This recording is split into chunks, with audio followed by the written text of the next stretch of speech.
નમસ્કાર મિત્રો, સ્વાગત છે તમારું અમારી ચેનલમાં। મિત્રો, આજની કહાની છે સમજદાર સાસુ। તો આ કહાનીને અંત સુધી સાંભળજો, કેમ કે અધૂરું જ્ઞાન ક્યારેય કામ લાગતું નથી। તો ચાલો શરૂ કરીએ આજની કહાની।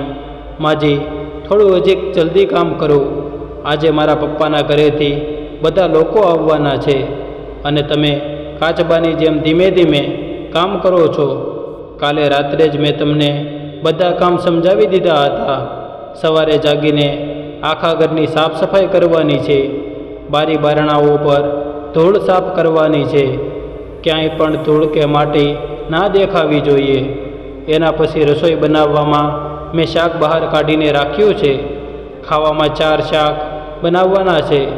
મારા મમ્મી પપ્પાના ઘરેથી બધા નાસ્તો કરીને તો આવશે, પણ એના જમવાની એવી તૈયારી કરજો કે બધા જોતા રહી જાય। કંઈ પણ અછત ના રહેવી જોઈએ ખાવા પીવામાં। બહુ ખાવા પીવામાં કોઈ અછત નહીં રહે, તું ચિંતા ના કર। એમ પણ તારા માયકાવાળા બીજી કે ત્રીજી વાર જ આપણા ઘરે આવે છે, તો મને તો પહેલેથી જ મહેમાનોને સારી રીતે ખવડાવવા પીવડાવવાનો શોખ છે। ખૂબ સરસ ખાવાનું બનાવીશ। કંઈક વિચાર્યા પછી હંસાબેન કહે છે, વહુ, હું રસોઈ સંભાળી લઈશ, તો તું ઉપરની સાફ સફાઈનું કામ કરી લેજે, કેમ કે બંને કામ મારાથી નહીં થાય। શું માજી, મેં તમને રાતે જ કહી દીધું હતું કે મારે પાર્લર જવું છે।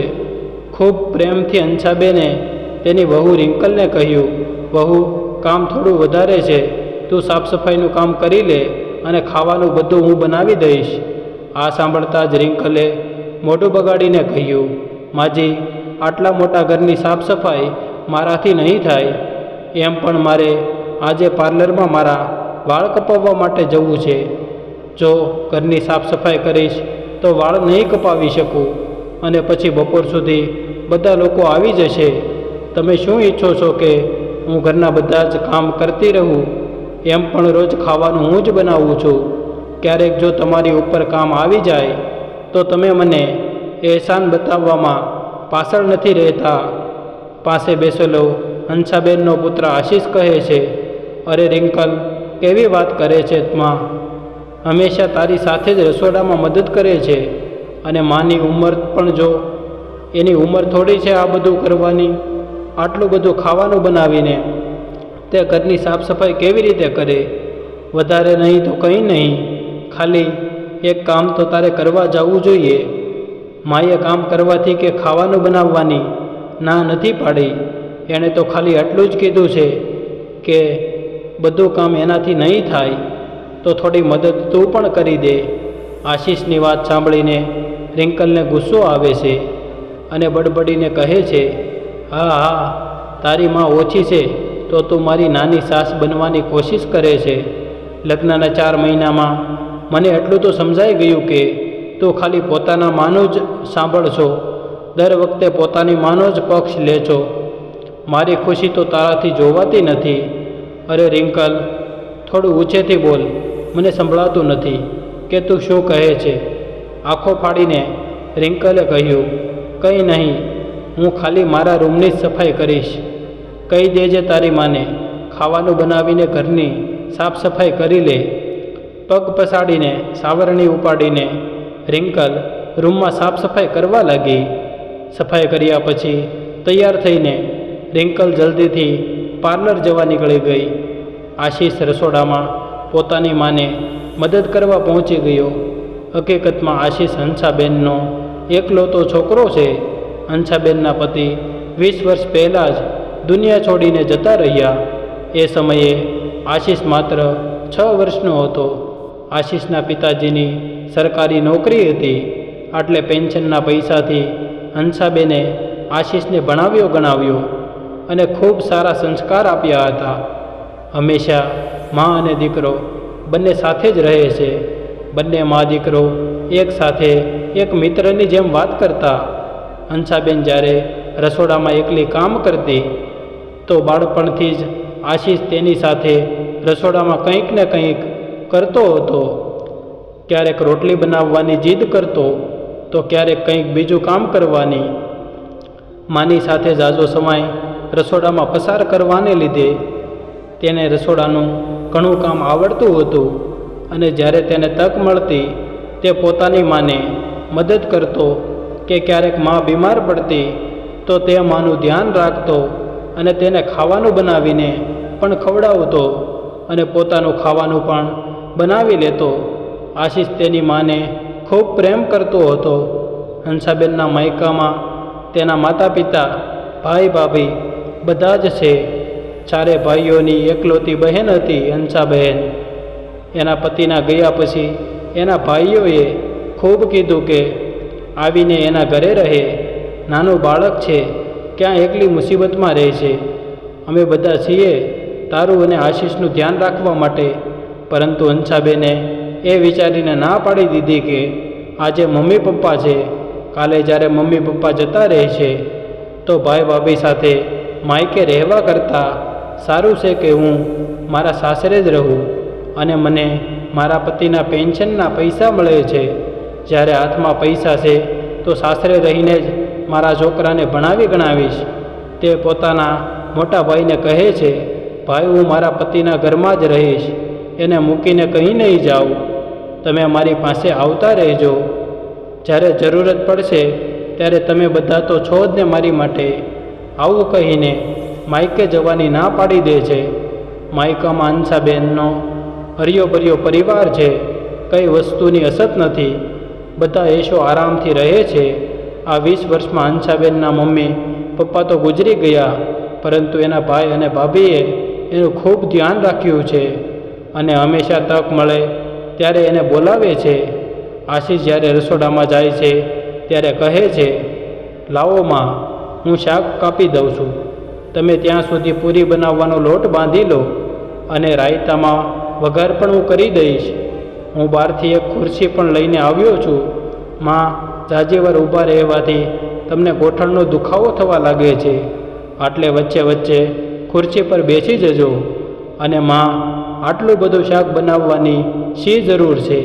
2 શાક બનાવી લે, રાયતું અને ખીર તો છે જ, આટલામાં થઈ જશે.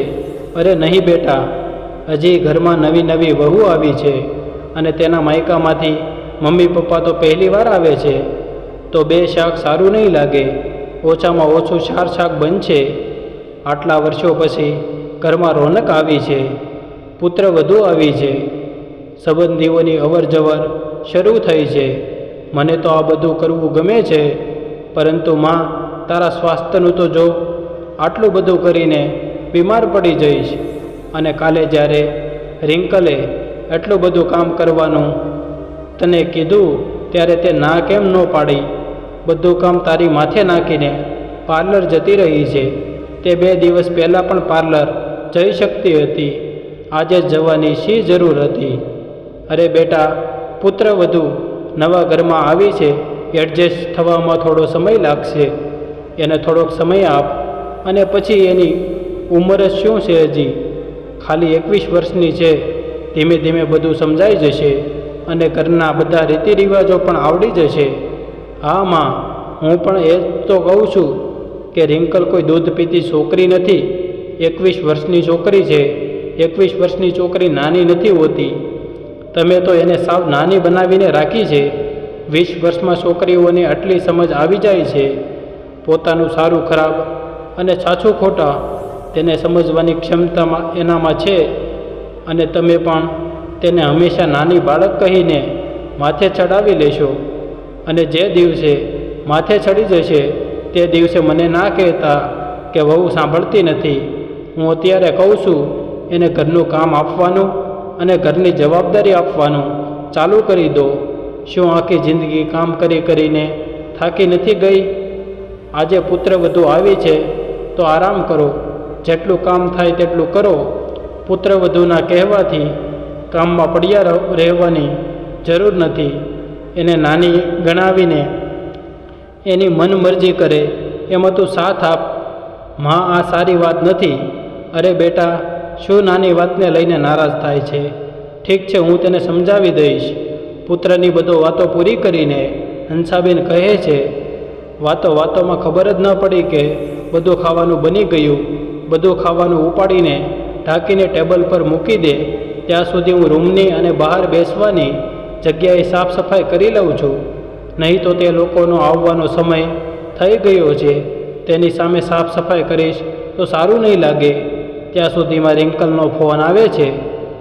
હેલો આશીષ, મારા મમ્મી પપ્પાએ શહેરમાં આવી ચૂક્યા છે. બસ 10 મિનિટમાં જ ત્યાં આવતા જ હશે. મને જલ્દીથી પાર્લરથી લઈ જા, કેમ કે રિક્ષા કરીને આવીશ તો ઝાઝો ટાઈમ લાગશે. આપણા ઘરેથી 5 મિનિટના અંતરે જ પાર્લર છે. ઠીક છે રિંકલ, હું તને લેવા આવું છું, તો મને પાર્લરની બહાર જ મળજે. રિંકલના આવ્યા પછી તેના માયકામાંથી બધા લોકો આવી જાય છે. ભાઈ ભાભી, મમ્મી પપ્પા સાથે કાકા કાકી પણ આવ્યા છે. બધા લોકો સાથે રિંકલ પ્રેમથી મળે છે અને સોફા પર બેસાડે છે. જેવું હંસાબેનને લાગે છે કે પુત્રવધૂના માયકાવાળા આવ્યા છે, તે પણ ખુશી ખુશી તેને મળવા આવે છે. મળ્યા પછી જેવી જ તે સોફા ઉપર બેસે છે ત્યારે રિંકલ કહે છે, માજી, બધા માટે પાણી લઈને આવો. બધા લોકો આટલા આગેથી આવે છે, સાથે ચા પણ મૂકી દેજો. પહેલાં ચા પીશે, એના પછી થોડી વાર પછી ખાવાનું ખાશે. ઠીક છે વહુ, હું અત્યારે જ બધા માટે પાણી લાવું છું. આટલું કહીને હંસાબેન ચા મૂકી આવું અને પાણી લેતી આવું. રિંકલના મમ્મી પપ્પાએ એક થાળીમાં શગુનનો થોડો સામાન લીધો છે અને સાથે એમાં એક કાર્ડ પણ રાખ્યું છે. હંસાબેનને જોઈને કહે છે, વેવાઈજી, અમારા નાના છોકરાના લગ્ન છે, તમારે બધાએ લગ્નમાં આવવાનું છે. હા હા, અમે બધા જરૂર લગ્નમાં આવીશું. ત્યારે રિંકલ કહે છે, ખબર છે માજી, મારા ભાઈના લગ્ન ખૂબ ઊંચા ખાનદાનમાં નક્કી થયા છે. ખૂબ પૈસાવાળા માણસો છે અને મારા ભાઈના માટે ખૂબ મોટા મોટા ઘરેથી સંબંધ આવે છે. એક તો વિધાયકની છોકરીનો સંબંધ પણ આવ્યો હતો, પરંતુ શું કરીએ, મારા ભાઈને છોકરી પસંદ આવી ગઈ, એટલે અહીંયા સંબંધ નક્કી થઈ ગયો. નહીં તો વિધાયક તો અમારી ત્યાં લગ્ન કરવાના પૂરા 50 લાખ રૂપિયા આપવા તૈયાર હતા. હસતા હસતા હંસાબેન કહે છે, આ તો ખૂબ સારી વાત છે. વહુ છોકરી હંમેશા પોતાના પુત્રના પસંદની જ લાવવી જોઈએ. હવે જો તને પણ મારા પુત્રએ જ પસંદ કરી છે, મારા છોકરાની પસંદ કેટલી સારી છે. રિંકલે અકડ બતાવીને કહ્યું, હા, એ તો હું જ સુંદર છું. માજી, હવે અહીંયા બેઠી બેઠી વાતો જ કરશો કે રસોડામાં જઈને ખાવાનું પીરસશો? બધાના જમવાનો ટાઈમ થઈ ગયો છે. રિંકલ તરફ જોઈને આશીષ કહે છે, રિંકલ, ખાવાનું તો બધું જમવાના ટેબલ પર રાખ્યું છે, બસ ખાલી એકવાર ગરમ કરવાનું છે. હા હા, મને ખબર છે, ખાવાનું જમવાના ટેબલ પર રાખ્યું છે. આજનું બધું ખાવાનું મેં જ તો બનાવ્યું છે, ખાલી ગરમ કરવા માટે માજીને કહ્યું. શું માજી આટલું પણ નથી કરી શકતી? રિંકલની વાત સાંભળીને હંસાબેન અને આશીષની સાથે સાથે એના ભાઈ અને ભાભી પણ ચકિત થઈ ગયા. આટલું બધું ખાવાનું રિંકલે બનાવ્યું છે, આ કેવી રીતે સંભવ છે? કેમ કે 4 મહિના પહેલાં સુધી તો રિંકલ ને માયકામાં એણે રસોડામાં ક્યારેય જતી પણ નહીં. રૂમમાં બેઠા બેઠા ઓર્ડર આપતી. ઘરનું કોઈ કામ કરતા નથી આવડતું. જો ઘરમાં ક્યારેય મહેમાન આવે અને મારે મદદની જરૂર હોય તો રિંકલ પોતાના રૂમની બહાર પણ નહોતી નીકળતી. સાસરે આવીને એણે જલ્દીથી બધા કામ કરતા શીખી ગઈ. આવું કઈ રીતે સંભવ છે? ત્યારે રિંકલની ભાભી ઊભી થઈને રસોડામાં હંસાબેનની મદદ કરવા જાય છે. બધું ખાવાનું પૂરું થયું ત્યાં સુધી રિંકલે એવી રીતે બતાવ્યું કે બધું કામ એણે જ કર્યું છે અને હજી જોવો તે સાસરે કેટલું કામ કરે છે. ખાતા ખાતા રિંકલનો ભાઈ એની સાથે મસ્તી કરતા પૂછ્યું, રિંકલ, લાગતું નથી કે આટલું સ્વાદિષ્ટ ખાવાનું તે બનાવ્યું હશે. જો ક્યારેક મેં ચા બનાવવાનું કીધું હોય તો અડધી કલાક લગાવતી તું 1 કપ ચા બનાવવામાં, અને તે આટલું બધું ખાવાનું તે જાતે બનાવ્યું? આટલું કહીને રિંકલનો ભાઈ હસવા લાગ્યો. બાજુમાં ઊભેલો આશીષ કહે છે, અરે ભાઈ સાહેબ, આટલું સ્વાદિષ્ટ ખાવાનું મારી મા જ બનાવી શકે છે, ખાલી રિંકલે મદદ કરી છે. કંઈ વાંધો નહીં, રિંકલે એના માયકામાં કામ નથી કર્યું, તો ખાવાનું નથી બનાવ્યું, તો શું થઈ ગયું? ધીમે ધીમે બનાવતા શીખી જશે. મારી મા તેને બધું કામ શીખવાડી દેશે. ભલે એણે માયકામાં કંઈ ના કર્યું હોય, પરંતુ હવે સાસરે આવીને બધું શીખી જશે. એમાં કોઈ મોટી વાત નથી. એને રિંકલ, હું સાસુ કહું છું ને. આ વાત સાંભળીને તેના મમ્મી પપ્પા પણ ખુશ થઈ જાય છે કે એનો જમાઈ કેટલો સારો છે કે છોકરીને ભલે કામ ના આવડતું હોય, પણ તેને વિશ્વાસ છે કે તે બધું શીખી લેશે. તેને તાના તો નથી મારતો, પરંતુ રિંકલને આ વાત સાંભળીને ગુસ્સો આવી જાય છે અને તે બાજુમાં ઊભેલા આશીષને ધીમેથી કહે છે કે શું જરૂરત હતી તારે આ બધી વાત કહેવાની? થોડા સમય માટે ચૂપ નહોતો રહી શકતો? કેમ, મેં શું ખોટું કીધું કે કંઈ પણ કીધું તે સાચું તો છે. હું એને ખોટું નથી કહી શકતો. ખોટું તો તે કીધું હતું જે મેં ક્લિયર કરી દીધું. રિંકલની ભાભીએ હંસાબેનને કહ્યું, ચાલો માજી, હવે તમે પણ ટેબલ પર બેસી જાઓ. હું તમને બધાને ખાવાનું પીરસી દઈશ. હાથ પકડીને માજીને ટેબલ પર બેસાડ્યા અને પછી બધી રસોઈ રિંકલ અને રિંકલની ભાભીએ પીરસી. જમ્યાના થોડા ટાઈમ પછી બધા લોકો ઘરે જવા નીકળી ગયા. ધીમે ધીમે સમય કેવી રીતે નીકળી ગયો ખબર જ ન પડી. હવે રિંકલ પોતાના પપ્પાના ઘરે જવાની તૈયારી કરવા લાગી. લગ્નમાં જવા માટે એણે લાટ બધી શોપિંગ કરી. એક દિવસ પોતાની સાસુમાને સાંભળતા કહે છે, ખબર છે માજી, મારી મા એની પુત્રવધુ માટે બહુ બધા દાગીના બનાવે છે. માથાથી લઈને પગના વીંટી સુધી એણે બધું સોનાનું બનાવ્યું છે. પોતાની પુત્રવધુ માટે બહુ બધા પૈસા ખર્ચે છે. મારા મમ્મી પપ્પા આ વાત સાંભળીને આશીષને ગુસ્સો આવી જાય છે અને કહે છે, તો શું થયું? તે પોતાની પુત્રવધુ માટે તો આ બધા દાગીના બનાવે છે. બધા પોતાની પુત્રવધુ માટે દાગીના બનાવે છે અને તારી પાસે કઈ વસ્તુની અસર છે જે મારી માને સંભળાવતી રહે છે? એમ પણ તારા લગ્નમાં બધું બનાવ્યું હતું અને બધું તારી પસંદનું જ ખરીદ્યું હતું, દાગીનાથી લઈને તારા કપડાં સુધી. તો પછી આજે તું આ બધી વાતો કેમ કહે છે? આ બધી વાતો કહેવાનું શું કારણ છે? થોડું તો સમજી વિચારીને બોલ રિંકલ. હંમેશા પોતાના માયકાની જ વાતો કરે છે અને પછી આ ઘરમાં જે કંઈ પણ છે તે તારું જ તો છે. આટલું બધું હોવા છતાં તે તારા ભાઈના લગ્ન માટે શોપિંગ કરી. મેં અને માએ તને કંઈ ના કીધું તો પણ તું કંઈક ને કંઈક મારી માને સંભળાવ્યા કરે છે. આ તારી સારી ટેવ નથી, એને બદલી નાખ.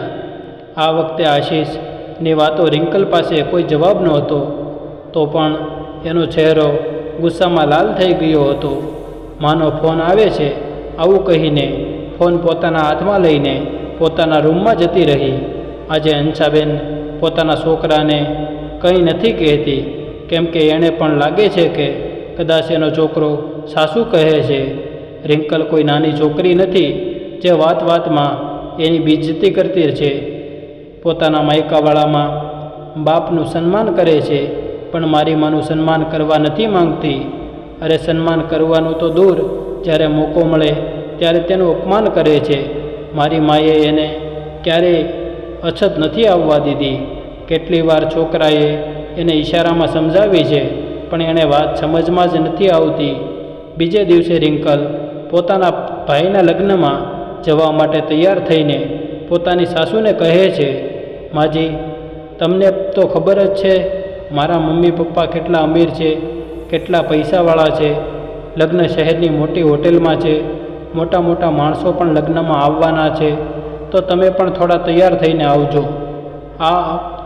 આ તમારી સસ્તી સાડી પહેરીને ના આવતા, મારું નાક કપાઈ જશે.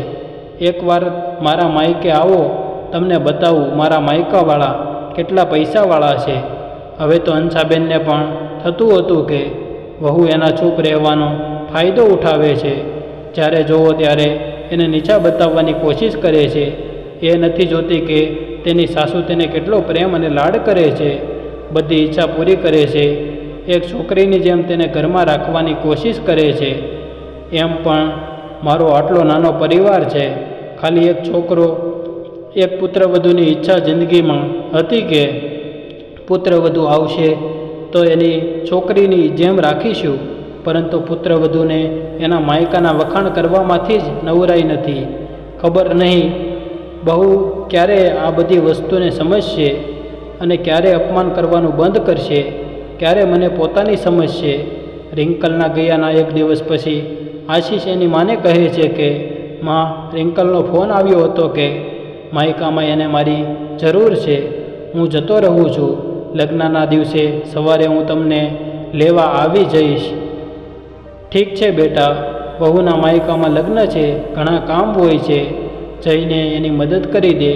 ત્યાં જઈને પછી રિંકલ આશીષને આટલા કામોમાં મગ્ન કરી દે છે કે લગ્નવાળા દિવસે આશીષને માને લાવવાનો સમય જ નથી મળતો. બપોરના 12 વાગી ગયા. બધા કામોમાંથી મુક્ત થઈને આશીષ રિંકલને કહે છે કે તે માને લેવા માટે જાય છે. તો રિંકલ કહે છે, માને લેવા જવાની શું જરૂર છે? શું તે આટલું પણ ફરતા નથી આવડતું કે મારા માયકે પોતાની રીતે લગ્નમાં સામેલ થવા આવી જાય? તે કોઈ નાની છોકરી થોડી છે જે તેને લેવા જવી પડે. કેવી વાતો કરે છે રિંકલ. ઘરમાં 2 ગાડી છે તો મારીમાં બસમાં થોડી રોદા ખાતી આવે. ખાલી 1 કલાકનો રસ્તો છે, હું હમણાં લઈને આવી જાઉં છું. ત્યારે જ રિંકલની માં જલ્દીથી રૂમમાં આવે છે અને આશીષને કહે છે, આશીષ બેટા, જે શેરવાની વરરાજા માટે ખરીદી હતી તે સાઇઝમાં ખૂબ મોટી છે, તેને બદલવા માટે જવું પડશે. અત્યારે રિંકલના પપ્પા અને મોટા ભાઈ કંઈક કામથી બહાર ગયા છે, તો તું આ કામ કરી દે. ઠીક છે માં, તમે મને શેરવાની આપી દો અને વરરાજાને મારી પાસે મોકલી દો, હું બદલીને લાવું છું. આટલું કહીને વરરાજાને લઈને શેરવાની બદલવા જતો રહે છે. આશીષના ગયા પછી રિંકલ હંસાબેનને ફોન કરી દે છે અને કહે છે કે આશીષ કામમાં ખૂબ જ વ્યસ્ત છે, તે તમને લેવા નથી આવી શકતો. એક કામ કરો, બસથી આવી જાઓ. રિંકલના ફોન પછી હંસાબેને 1-2 શબ્દ આશીષને ફોન કરવાની કોશિશ કરી, પરંતુ વારે વારે એનો ફોન વ્યસ્ત આવતો હતો. આટલે એ બસમાં બેસીને સાંજ સુધી વહુના ઘરે પહોંચી જાય છે. આખું ઘર મહેમાનોથી ભર્યું છે. સાસુમાને જોઈને રિંકલ બધાને કહે છે, ત્યાં જુઓ, મારી સાસુમાં આવી ગઈ. માજી બસમાં આવી છે એટલે થાકી ગઈ હશે. હું તો બસમાં બેસીને કંઈ જવાનું વિચારી જ નથી શકતી, હંમેશા ગાડીમાં જ જાઉં છું. એ તો માજીને પહેલેથી જ બસમાં આવવા જવાની આદત છે, આટલા માટે આવી ગયા. હંસાબેનને સમજમાં ના આવ્યું કે પુત્રવધુ વખાણ કરે છે કે તેના ઉપર મજાક કરે છે. તો પણ પુત્રવધુનો આ રીતે હંસાબેનના બસમાં આવ્યા એને લઈને વાત કરી એ તેને ના ગમ્યું. આશીષ પણ આ વાત સાંભળી અને માને કહે છે, માં, તમે બસમાં કેમ આવ્યા? હું તને લેવા માટે આવવાનો જ હતો. અરે આશીષ, મેં જ માને ફોન કરી દીધો હતો આવવા માટે. તું વ્યસ્ત છે એ જોઈને મને લાગ્યું તું માને લેવા નહીં જઈ શકે, અને એવું ના થાય કે માં લગ્નમાં જ ન આવી શકે. રિંકલને એક રૂમમાં બોલાવીને હંસાબેન કહે છે, બેટા, તું તારો મોટો હાર લઈને નહોતી આવી, આ લે તારો હાર લઈને આવી છું, તું આને પણ પહેરી લે. અને એમ પણ તું આટલા બધા ઘરેણામાં ખૂબ સુંદર લાગે છે. પરંતુ આખા રૂમમાં જોરથી બોલીને કહે છે, એ માજી, તમે આને મોટો હાર કહો છો? હજી તે મારી નવી ભાભીના ઘરેણાં નથી જોયા. ફોન ખોલીને એમાંથી ઘરેણાંના ફોટો બતાવતી કહે છે કે આ જોવો મારા મોટા હારનો ફોટો, આ રાણી હારનો ફોટો, અને પાટલા તો જોવો મારી માએ કેટલા સુંદર બનાવ્યા છે. 3-3 તોલાના આખા 4 પાટલા બનાવ્યા છે મારી માએ. રૂમમાં જેટલા પણ માણસો બેઠા હતા તે રિંકલની વાત સાંભળીને હંસાબેનની સામે જોવા લાગ્યા.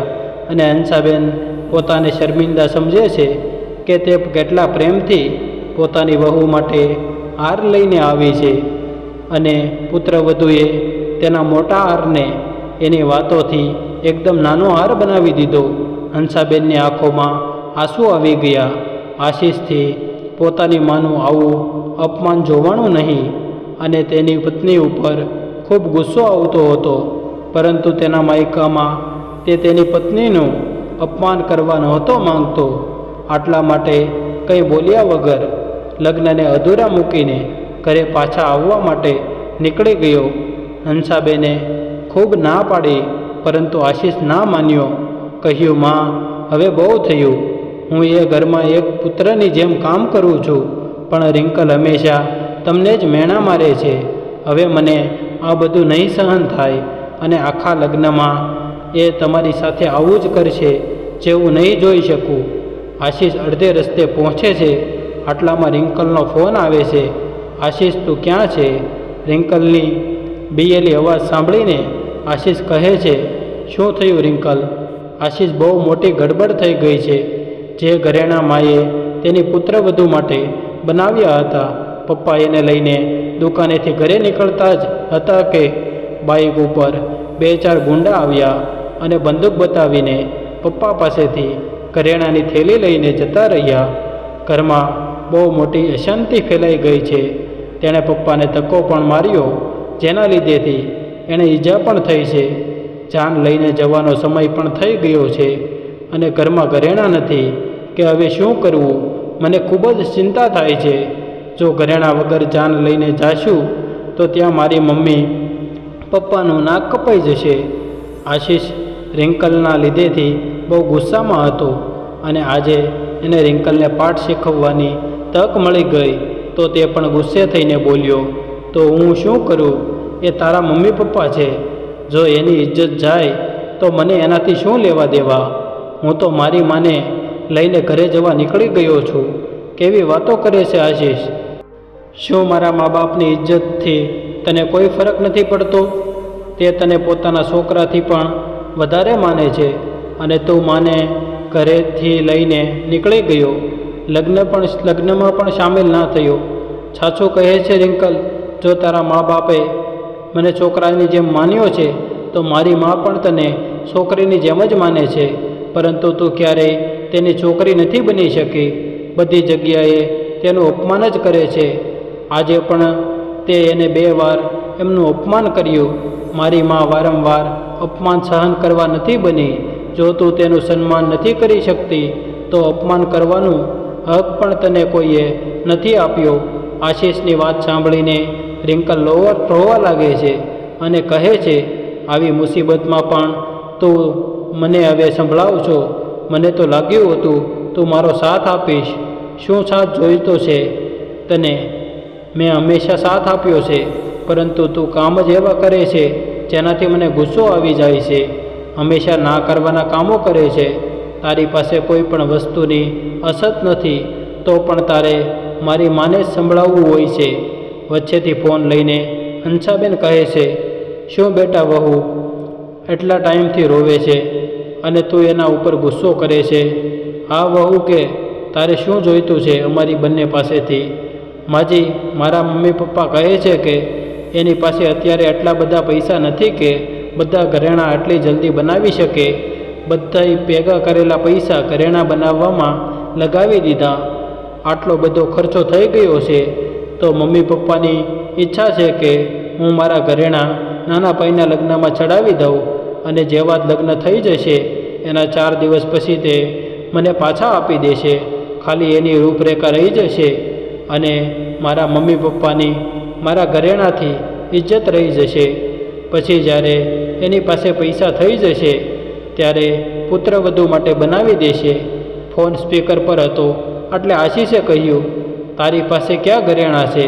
જે તું હંમેશા કહેતી હતી કે તારી પાસે ઘરેણાં છે, સાવ ઓછા છે, નાના છે, તો પણ આટલા ઘરેણાંમાં તારા મમ્મી પપ્પાની રૂપરેખા કેવી રીતે રહેશે? આટલા નાના ઘરેણાં જોઈને છોકરીવાળા એને વાતો સંભળાવશે. તું રહેવા દે. તારા ઘરેણાં એને ના દે તો પછી તું તારા ભાઈના લગ્નમાં શું પહેરીશ? અરે એની ચિંતા ના કર, હું ધાતુના બનેલા ઘરેણાં પહેરી લઈશ. પરંતુ ખાલી મારે મા બાપની ઇજ્જત તો રહી જશે. વાહ, તારા મા બાપની ઇજ્જત અને મારી માની ઇજ્જત ધૂળ માટે, પોતાના મા બાપની ઇજ્જત રાખવા માટે તું ધાતુના ઘરેણાં પહેરવા તૈયાર છે, પણ મારી માના સોનાના ઘરેણાં જોઈને પણ તને વાતો સંભળાવવામાંથી ઊંચી નથી આવતી. આટલું કહીને આશિષ ફોન કાપી નાખે છે. આજે રિંકલને અહેસાસ થાય છે કે એ તેના સાસુ સાથે જે કંઈ પણ વ્યવહાર કરતી તે સારું નહોતી કરતી. જ્યારે તેના પતિએ હંમેશા એના માતા પિતાનું માન સન્માન કર્યું છે, એને એના કર્યા પર પસ્તાવો થાય છે અને જોર જોરથી રોવા લાગે છે કે જો તેણે તેની સાસુનું માન સન્માન કર્યું હોત તો એને આજે આ દિવસ ના જોવો પડત. થોડી વાત પછી બહાર હાલચાલ થાય છે કે આશિષ અને હંસાબેન આવી ગયા. આશિષ પોતાના સસરા સાથે કંઈક વાત કરતો હતો, જેથી રિંકલને લાગવા લાગ્યું કે જરૂર કોઈ સારી વાત હશે, કેમ કે એના પપ્પાના મોઢા પરથી બધી તકલીફ દૂર થઈ ગઈ છે. હસતા હસતા રિંકલના પપ્પા આવે છે અને કહે છે, સાચે જમાઈજી ખૂબ સારા છે. એણે બધા ઘરેણાંને ચડાવવા માટે હા કરી દીધી. સાથે હંસાબેને પણ તેના ઘરેણાં ઉતારીને એને પહેરવા માટે આપી દીધા કે મારી વહુ ધાતુના ઘરેણાં પહેરે એ મને મંજૂર નથી. હું તો ગરડી છું, મને કોણ જોશે? એના ભાઈના લગ્ન છે તો એને તૈયાર થઈને રહેવું જોઈએ. આશિષ પાછો તો આવ્યો, પરંતુ તેણે તેને હંસાબેને રિંકલ સાથે વાત ન કરી. લગ્ન પૂરા થયા ત્યાં સુધી તે વાત કર્યા વગર રહ્યા, પરંતુ રિંકલના મનમાં પોતાની સાસુ પ્રત્યે અલગ જ ભાવ જાગ્યો હતો. લગ્ન દરમિયાન તે પોતાની સાસુ સાથે વાત કરવાની તક ગોતતી હતી, પરંતુ વાત ના થઈ શકી. લગ્ન પૂરા થયા પછી જ્યારે હંસાબેન જવા લાગી ત્યારે રિંકલ બધા સામે જ હંસાબેનનો હાથ પકડીને એની માફી માંગે છે અને કહે છે, માજી મને માફ કરી દો. મેં બાળકોની જેમ રહીને ખબર નહીં કેટલી ભૂલો કરી અને તમને કેટલી વાર અપમાનિત કર્યા. આજે જ્યારે પણ તે વાતોને વિચારું છું તો ખૂબ જ શરમ આવે છે કે તમે તો હંમેશા જ મોટા હોવાનો ફરજ નિભાવી, પણ હું જ મૂર્ખતા કરતી રહી.